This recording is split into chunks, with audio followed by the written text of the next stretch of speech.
ஓம் சாந்தி. 4/5/2025 அவ்யக்த பாப்தாதா திருப்புதல் தேதி 20/2/2005. மனதார என்னுடைய பாபா என்று சொல்லுங்கள் மற்றும் அனைத்து அழிவற்ற பொக்கிஷங்களின் எஜமானராக ஆகி கவலையற்ற மகாராஜா ஆகுங்கள். இன்று பாக்கியத்தை வழங்கக்கூடிய வள்ளல் பாப்தாதா தன்னுடைய குழந்தைகளின் நெற்றியின் நடுவில் பாக்கியத்தின் ரேகைகளை பார்த்து கொண்டு இருக்கிறார். ஒவ்வொரு குழந்தையின் நெற்றியில் ஜொலிக்கின்ற தெய்வீக நட்சத்திரத்தின் ரேகை காணப்படுகிறது. ஒவ்வொருவரின் கண்களிலும் அன்பு மற்றும் சக்தியின் ரேகைகளை பார்த்து கொண்டிருக்கிறார். வாயில் உன்னதமான வார்த்தைகளின் ரேகைகளை பார்த்து கொண்டு இருக்கிறார். இதழ்கள் மீது இனிய புன்முறுவலின் ரேகை ஜொலித்துக் கொண்டு இருக்கிறது. மனதில் திலாராமின் அன்பில் மூழ்கிய ரேகையை பார்த்து கொண்டு இருக்கிறார். கைகளில் எப்பொழுதும் அனைத்து பொக்கிஷங்களின் நிரம்பிய நிலையின் ரேகையை பார்த்து கொண்டிருக்கிறார். காலில் ஒவ்வொரு அடியிலும் பல கோடி மடங்கு வருமானத்தின் ரேகையை பார்த்து கொண்டு இருக்கிறார். அத்தகைய உன்னதமான பாக்கியம் முழு கல்பத்திலும் யாருக்கும் இருக்காது. குழந்தைகளாகிய உங்களுக்கு இந்த சங்கம யுகத்தில் அப்படி ஒரு பாக்கியம் கிடைத்துள்ளது. அதுபோல தனது பாக்கியத்தை அனுபவம் செய்கிறீர்களா? இவ்வளவு உன்னதமான பாக்கியத்தின் ஆன்மீக போதையை அனுபவம் செய்கிறீர்களா? மனதில் தானாகவே பாடல் ஒலிக்கிறது, ஆஹா எனது பாக்கியம். இந்த சங்கம யுகத்தின் பாக்கியம் அழிவற்ற பாக்கியம் ஆகிவிடுகிறது. ஏன்? அழிவற்ற தந்தை மூலம் அழிவற்ற பாக்கியம் கிடைத்துள்ளது. ஆனால் இந்த சங்கம யுகத்தில் மட்டுமே அனுபவம் செய்கிறீர்கள். இந்த விசேஷமான சங்கம யுகத்தின் பிராப்தி மிக சிரேஷ்டமானதாகும். ஆக அத்தகைய உன்னத பாக்கியத்தின் அனுபவம் எப்பொழுதும் வெளிப்பட்டு இருக்கிறதா அல்லது சில நேரம் உள்ளடங்கி சில நேரம் வெளிப்படையாக உள்ளதா? மேலும் என்ன முயற்சியை செய்தீர்கள்? இவ்வளவு பெரிய பாக்கியத்தின் பிராப்திக்கான புருஷார்த்தம் எவ்வளவு சுலபமானதாக ஆகிவிட்டது. மனதால் மட்டும் அறிந்து கொண்டு விட்டீர்கள். நான் பாபாவினுடையவன், பாபா என்னுடையவர், என்னுடையவர் என ஏற்றுக்கொள்ள வேண்டும் மற்றும் அதிகாரி ஆகிவிட வேண்டும். அதிகாரமும் எவ்வளவு பெரியது யோசித்து பாருங்கள். என்னென்ன கிடைத்தது என யாராவது கேட்கிறார்கள். அப்பொழுது என்ன சொல்வீர்கள்? எதையெல்லாம் அடைய வேண்டுமோ அவை அனைத்தையும் அடைந்து விட்டேன். பரமாத்ம பொக்கிஷத்தில் கிடைக்காத பொருள் என்று எதுவுமே இல்லை. அந்த மாதிரி பிராப்தி சொரூபத்தின் அனுபவம் சங்கம யுகத்தில் அனுபவம் செய்து விட்டீர்களா? செய்து கொண்டு இருக்கிறீர்களா? வருங்காலத்தின் விஷயம் வேறு. இந்த சங்கம யுகத்தினுடையதுதான் பிராப்தி சொரூபத்தின் அனுபவம்.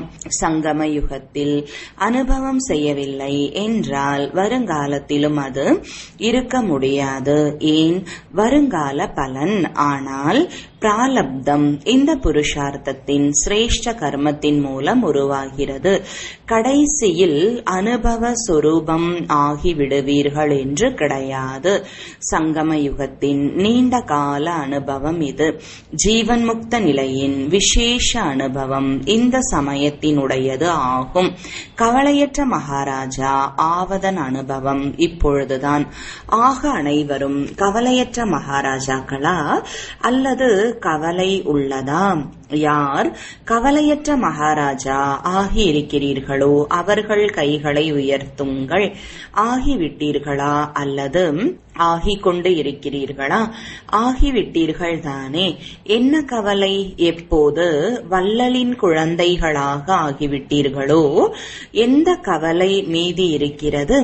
என்னுடைய பாபா என்று ஏற்றுக்கொண்டீர்கள் மற்றும் கவலைகளின் அநேக கூடைகளின் சுமை இறங்கிவிட்டது. சுமை உள்ளதா என்ன? இயற்கையின் விளையாட்டையும் பார்க்கிறீர்கள். ஆனால் கவலையற்ற மகாராஜா ஆகி சாட்சியாக இருந்து விளையாட்டை பார்க்கிறீர்கள். உலகத்தவர்கள் பயப்படுகிறார்கள், என்னவாகுமோ தெரியவில்லையே. உங்களுக்கு பயம் உள்ளதா? பயப்படுகிறீர்களா? நிச்சயம் மற்றும் கவலையற்ற நிலை. எது நடக்குமோ அது நல்லதிலும் நல்லதாகவே நடக்கும். ஏன் 3 காலங்களையும் உணர்ந்தவராகி ஒவ்வொரு காட்சியையும் பார்க்கிறீர்கள். இன்று என்ன நடக்கிறது, நாளை என்ன நடக்கப் போகிறது, இதை அறிந்து கொண்டு விட்டீர்கள். ஞானம் நிறைந்தவர் தானே. சங்கம யுகத்திற்கு பிறகு என்ன நடக்கப் போகிறது உங்கள் அனைவரின் முன்பு தெளிவாக உள்ளதுதானே. புது யுகம் வந்தே தீரும். உலகத்தவர் கேட்பார்கள், வருமா வருமா என்பது கேள்வி. நீங்கள் என்ன சொல்கிறீர்கள்? அது இப்போது வந்தே விட்டது. எனவே என்னவாகும் என்ற கேள்வியே இல்லை. பொன் யுகம் வரத்தான் போகிறது என்று உங்களுக்கு தெரியும். இரவுக்கு பின் இப்பொழுது சங்கமம், அதிகாலை வேளை. அமிர்த வேளைக்கு பிறகு பகல் வந்தே ஆக வேண்டும். யாருக்கெல்லாம் நம்பிக்கை உள்ளதோ அவர்கள் கவலையற்று இருப்பார்கள். எந்த ஒரு கவலையும் இருக்காது. கவலையற்றவராகவே இருப்பார்கள். உலகை படைப்பவர் மூலம் படைப்பின் தெளிவான ஞானம் கிடைத்துவிட்டது. பாப்தாதா பார்த்து கொண்டிருக்கிறார். குழந்தைகள் அனைவருடைய அன்பின், சகயோகத்தின் மற்றும் தொடர்பின் அன்பில் கட்டப்பட்டு தங்களின் வீடு வந்து சேர்ந்துள்ளனர். பாப்தாதா அனைத்து அன்பான குழந்தைகளுக்கும், சகயோகி குழந்தைகளுக்கும், தொடர்பில் உள்ள குழந்தைகளுக்கும் தங்கள் அதிகாரத்தை பெறுவதற்காக தங்கள் வீட்டில் வந்து சேர்ந்துள்ளனர் என்பதற்காக வாழ்த்துக்களை தெரிவித்துக் கொண்டிருக்கிறார். வாழ்த்துக்கள், வாழ்த்துக்கள், வாழ்த்துக்கள். பாப் தாதாவின் அன்பு குழந்தைகளை விட அதிகமா அல்லது குழந்தைகளின் அன்பு பாப் தாதாவை விட அதிகமா? யாருடைய அன்பு அதிகம்? உங்களுடையதா, தந்தையினுடையதா? பாபா சொல்கிறார் குழந்தைகளினுடையது அதிகம். பாருங்கள், குழந்தைகளுக்கு அன்பு உள்ளது. அதனால்தான் எங்கெல்லாமோ இருந்து வந்து சேர்ந்திருக்கிறார்கள். எத்தனை தேசங்களில் இருந்து வந்திருக்கிறார்கள்? 50 தேசங்களில் இருந்து. ஆனால் அனைவரை விடவும் அதிக தூரத்திலிருந்து யார் வந்திருக்கிறார்? அமெரிக்காவை சார்ந்தவர்கள் தூரத்தில் இருந்து வந்திருக்கிறீர்களா? நீங்களும் தூரத்தில் இருந்து வந்திருக்கிறீர்கள். ஆனால் பாப்தாதாவோ பரம்தாமத்திலிருந்து வந்திருக்கிறார். அதனுடன் ஒப்பிடும் பொழுது அமெரிக்கா என்பது என்ன? அமெரிக்கா தூரமா, பரம்தாமம் தூரமா? அனைவரை காட்டிலும் தூர தேசத்தவர் பாப்தாதா. குழந்தைகள் நினைக்கிறார்கள் உடனே பாபா ஆஜராகி விடுகிறார். இப்பொழுது பாபா குழந்தைகளிடம் எதை விரும்புகிறார் கேட்கிறார்கள் அல்லவா? பாபா எதை விரும்புகிறார் என்று. அதாவது ஒவ்வொரு குழந்தையும் சுயராஜ்ய அதிகாரி, ராஜாவாக இருக்க வேண்டும். இப்பொழுது பாப்தாதா இதையே இனிமையிலும் இனிமையான குழந்தைகளிடம் விரும்புகிறார்.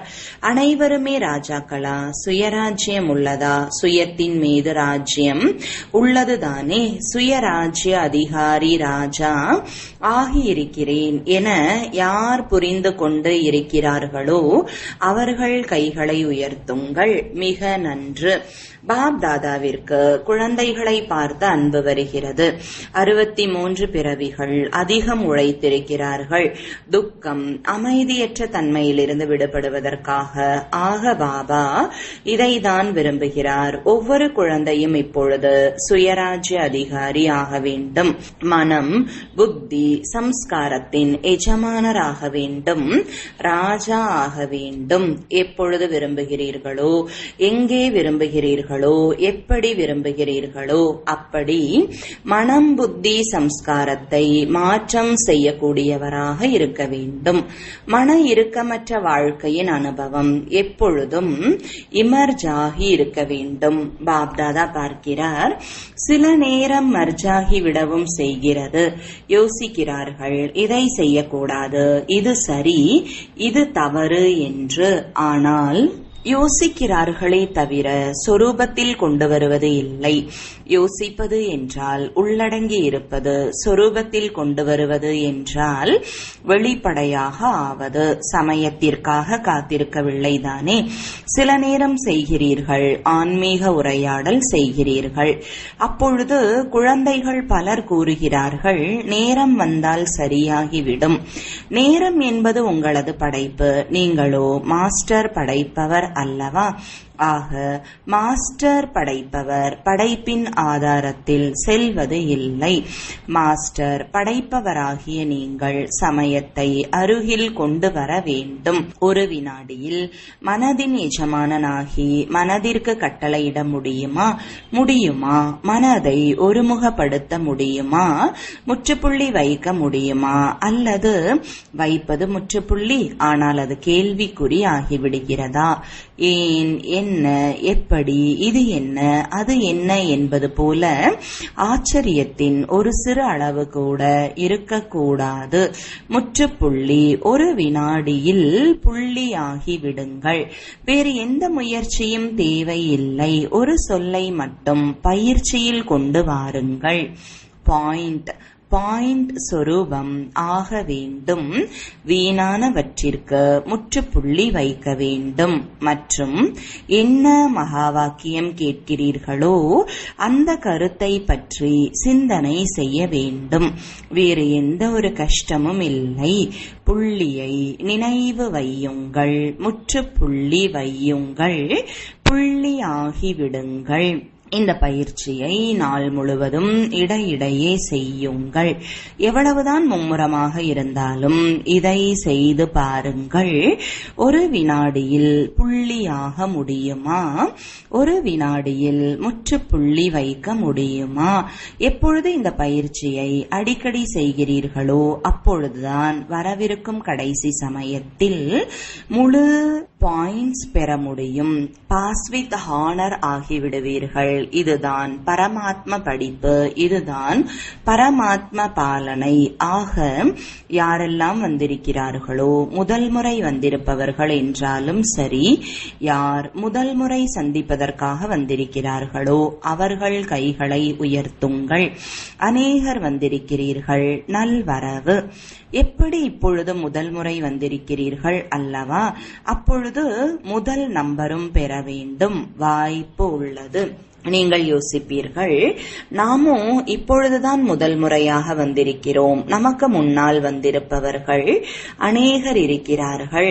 ஆனால் நாடகத்தில் இந்த வாய்ப்பு வைக்கப்பட்டுள்ளது. கடைசியில் வந்திருந்தாலும் வேகமாக சென்று முதலில் வர முடியும். வாய்ப்பு உள்ளது. வாய்ப்பை பயன்படுத்திக் கொள்பவர்களை பாப்தாதா சான்சலர் என்று கூறுகிறார்.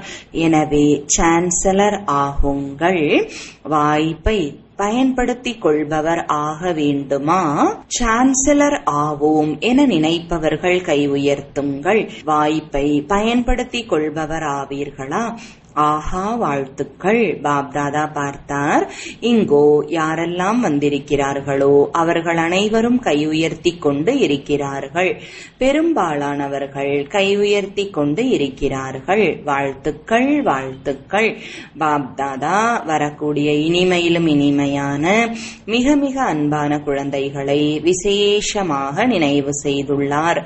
ஏன் நினைவு செய்துள்ளார்? இன்று இந்த தேசத்தின் மற்றும் வெளிநாடுகளின் அநேக முக்கியஸ்தர்கள் வந்துள்ளனர். எதற்காக அழைப்பிதழ் தந்தார்கள் தெரியுமா? பாருங்கள். அநேகருக்கு அழைப்பிதழ் கிடைத்தன. ஆனால் வரக்கூடிய நீங்கள் வந்து சேர்ந்திருக்கிறீர்கள். ஏன் பாப்தாதா நினைவு செய்தார்? ஏனென்றால் பாப்தாதாவிற்கு தெரியும், யாரெல்லாம் வந்திருக்கிறார்களோ அவர்கள் ஸ்நேகி சகயோகியிலிருந்து சகஜ யோகி ஆகக்கூடிய தகுதி உள்ளவர்கள். தைரியம் வைப்பீர்கள் என்றால் நீங்கள் சுலபமாக யோகியாகி மற்றவர்களுக்கும் கூட சகஜ யோகத்தின் செய்தியாளராகி செய்தியை கொடுக்க முடியும். செய்தி கொடுப்பது என்றால் இறை தூதர் ஆவதாகும். ஆத்மாக்களை துக்கம் மற்றும் அமைதியற்ற தன்மையிலிருந்து விடுவிக்க வேண்டும். பிறகும் கூட உங்களுடைய சகோதர சகோதரிகள் தானே. ஆக தங்களுடைய சகோதர சகோதரிகளுக்கு இறை செய்தியை கொடுக்க வேண்டும். அதாவது அவர்களை விடுவிக்க வேண்டும். இதற்கான ஆசீர்வாதங்கள் அதிகமாக கிடைக்கின்றன. எந்த ஒரு ஆத்மாவையும் துக்கம் அமைதியற்ற தன்மையிலிருந்து விடுவிப்பதற்கான ஆசீர்வாதங்கள் மிக அதிகமாக கிடைக்கின்றன. மேலும் ஆசீர்வாதங்கள் கிடைப்பதால் அத்தீந்திரிய சுகம், உள்ளார்ந்த மகிழ்ச்சியின் உணர்வு அதிகமாக வருகிறது. ஏனென்றால் மகிழ்ச்சியை பகிர்ந்தீர்கள் அல்லவா? மகிழ்ச்சியை பகிர்ந்தளிப்பதன் மூலம் மகிழ்ச்சி அதிகரிக்கிறது. அனைவரும் மகிழ்ச்சியாக இருக்கிறீர்களா? விசேஷமாக பாப்தாதா விருந்தாளிகளிடம் இல்லை, அதிகாரிகளிடம் கேட்கிறார். தன்னை விருந்தாளி என புரிந்து கொள்ளக்கூடாது, அதிகாரி. ஆக அனைவரும் மகிழ்ச்சியாக இருக்கிறீர்களா? ஆம், வந்திருக்கும் உங்களை கேட்கிறோம். சொல்லும் போது விருந்தாளி என சொல்லலாம். ஆனால் நீங்கள் விருந்தாளிகள் இல்லை, மகான் ஆகி மகானாக போகிறவர்கள். எனவே மகிழ்ச்சியாக இருக்கிறீர்களா?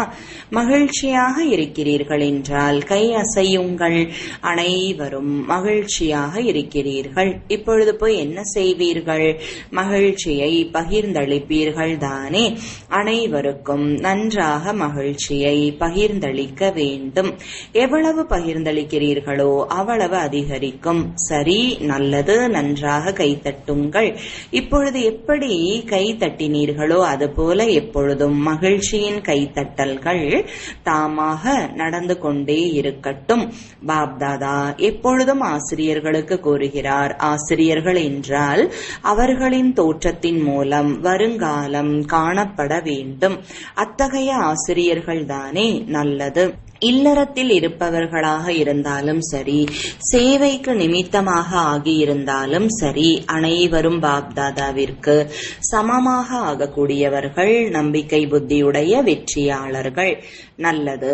நாலாபுறமும் உள்ள சாக்கார ரூபத்தில் முன்னால் இருப்பவர்களாக ஆயினும், தூரத்தில் அமர்ந்திருந்தாலும், மனதால் அருகில் இருப்பவர்களாக இருந்தாலும், அத்தகைய எப்பொழுதும் உயர்ந்த பாக்கியம் நிறைந்த ஆத்மாக்கள் எப்பொழுதும் நிமித்தமாகி உருவாக்கத்திற்கான காரியத்தில் பயனுள்ளதாக ஆக்கக்கூடிய விசேஷ ஆத்மாக்களுக்கு எப்பொழுதும் பாபாவுக்கு சமமாக ஆவதற்கான ஊக்கம் உற்சாகத்தில் முன்னேறி செல்லக்கூடிய தைரியம் நிறைந்த குழந்தைகளுக்கு எப்பொழுதும் ஒவ்வொரு அடியிலும் பல கோடி மடங்கு வருமானத்தை சேமிக்கக்கூடிய உலகின் மிக பல மடங்கு செல்வந்தர்களாகிய நிரம்பிய ஆத்மாக்களுக்கு பாப் தாதாவின் அன்பு நினைவுகள் மற்றும் வணக்கங்கள்.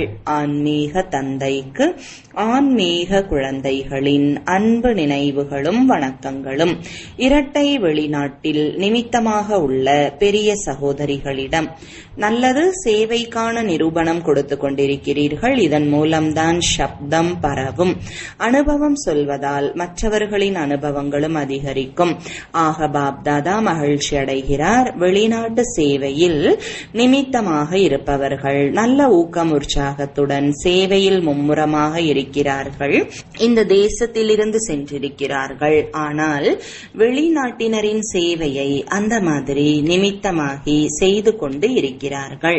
அந்த நாட்டை சார்ந்தவர்களைப் போலவே தன்னுடையவர் என்ற அனுபவத்தை கொடுக்கிறீர்கள். மற்றும் அனைத்து தரப்பை சார்ந்தவராக, ஒரு தரப்பை சார்ந்தவர்கள் அல்ல, லண்டன் அல்லது அமெரிக்காவை சார்ந்தவர்கள் அல்ல, எல்லையற்ற சேவாதாரி, முழு உலகிற்குமான பொறுப்பு உள்ளதுதானே. ஆக பாப்தாதா வாழ்த்துக்களை சொல்லிக் கொண்டிருக்கிறார். செய்து கொண்டிருக்கிறீர்கள். இனியும் மிக நன்றாகவே பறந்து கொண்டும் பறக்க வைத்துக் கொண்டும் இருப்பீர்கள். நல்லது. தனிப்பட்ட சந்திப்பு. அனைவரும் புனிதமான மகிழ்ச்சி நிறைந்த அன்னப்பறவைகளாக இருக்கிறீர்கள். அன்னப்பறவையின் வேலை என்னவாக உள்ளது? அன்னப்பறவையிடம் நிர்ணயம் செய்யும் சக்தி அதிகமாக உள்ளது. நீங்களும் புனிதமான மகிழ்ச்சியான அன்னப்பறவைகள், வீணானவற்றை முடித்து விடுபவர்கள் மற்றும் சக்திசாலியாகி மற்றவர்களையும் சக்திசாலியாக ஆக்கக்கூடியவர்கள். அனைவரும் எப்பொழுதும் மகிழ்ச்சியாக இருக்கிறீர்களா? எவர் ஹாப்பி. ஒரு பொழுதும் துக்கத்தை வரவிடக்கூடாது. துக்கத்திற்கு விவாகரத்து கொடுக்கப்பட்டு விட்டது. அப்பொழுதுதான் மற்றவர்களின் துக்கத்திற்கு நிவாரணம் அளிப்பீர்கள் அல்லவா? எனவே சுகமாக இருக்க வேண்டும், சுகம் கொடுக்க வேண்டும். இந்த காரியம் செய்வீர்கள் தானே? இங்கிருந்து என்ன சுகம் கிடைத்ததோ அதை சேமித்து வைக்க வேண்டும். எப்பொழுது எது நடந்தாலும் பாபா, இனிமையான பாபா, துக்கத்தை எடுத்துக் கொள்ளுங்கள் பாபா என்று சொல்லுங்கள். தன்னிடம் வைத்துக் கொள்ள வேண்டாம். கெட்ட பொருளை வைத்துக் கொள்வார்களா என்ன? ஆக துக்கம் கெட்டதுதானே. எனவே துக்கத்தை வெளியேற்றி விடுங்கள். சுகமாக இருங்கள். ஆக இது சுகமான குழு மற்றும் சுகம் தரும் குழு. நடமாடும் பொழுதும் சுற்றி வரும் பொழுதும் சுகத்தை கொடுத்து கொண்டே இருங்கள். உங்களுக்கு எவ்வளவு ஆசீர்வாதங்கள் கிடைக்கும். ஆக இந்த குழு ஆசீர்வாதங்களுக்கு தகுதி வாய்ந்த குழு. அனைவரும் மகிழ்ச்சியாக இருக்கிறீர்கள் தானே? இப்பொழுது புன்சிரியுங்கள். இப்படி புன்சிரித்துக் கொண்டே இருக்க வேண்டும். மகிழ்ச்சியில் நடனமாடுங்கள். நல்லது. வரதானம். நினைவு மற்றும் சேவையின் சமநிலை மூலம் மேலேறும் கலையின் அனுபவத்தை செய்யக்கூடிய ராஜ்ய அதிகாரி ஆகுக. விளக்கம். நினைவு மற்றும் சேவையின் சமநிலை இருக்கும் என்றால் ஒவ்வொரு அடியிலும் ஏறும் கலையின் அனுபவத்தை செய்து கொண்டே இருப்பீர்கள். ஒவ்வொரு சங்கல்பத்திலும் சேவை இருக்குமானால் வீணானவற்றிலிருந்து விடுபட்டு விடுவீர்கள். சேவை என்பது வாழ்க்கையின் ஒரு அங்கமாக ஆகிவிடும். எப்படி ஷரீரத்தில் அனைத்து அங்கங்களும் அவசியமாக உள்ளனவோ அதுபோல பிராமண வாழ்க்கையின் விசேஷமான அங்கம் சேவை. அதிக சேவைக்கான வாய்ப்புகள் கிடைப்பது, சேவை ஸ்தானங்கள் கிடைப்பது, சேவைக்கான குழு கிடைப்பது, இதுவும் கூட பாக்கியத்தின் அடையாளம். அந்த மாதிரி சேவைக்கான பொன்னான வாய்ப்பை பெறுபவர்கள்தான் ராஜ்ய அதிகாரி ஆவார்கள். ஸ்லோகன். பரமாத்மா அன்பின் பாலனையின் சொரூபம் சகஜ யோகி வாழ்க்கை ஆகும். அவ்யக்த சமிஞ்சை. ஆன்மீக ராயல்டி மூலம் தூய்மையின் தனித்தன்மையை தாரணை செய்யுங்கள். தூய்மை தன்மை என்பது பிராமணர்களாகிய உங்களுடைய அனைத்திலும் பெரிய அலங்காரம். முழுமையான தூய்மை தன்மை உங்கள் வாழ்க்கையின் அனைத்திலும் பெரியதிலும் பெரிய ஆஸ்தி, ராயல்டி மற்றும் தனித்தன்மை ஆகும். இதை தாரணை செய்து எவரடி ஆவீர்கள் என்றால் இயற்கை தனது வேலையை ஆரம்பித்துவிடும். தூய்மையின் பர்சனாலிட்டியால் நிரம்ப பெற்ற ராயலான ஆத்மாக்கள் பண்பாட்டின் தேவி என அழைக்கப்படுவார்கள். ஓம் சாந்தி.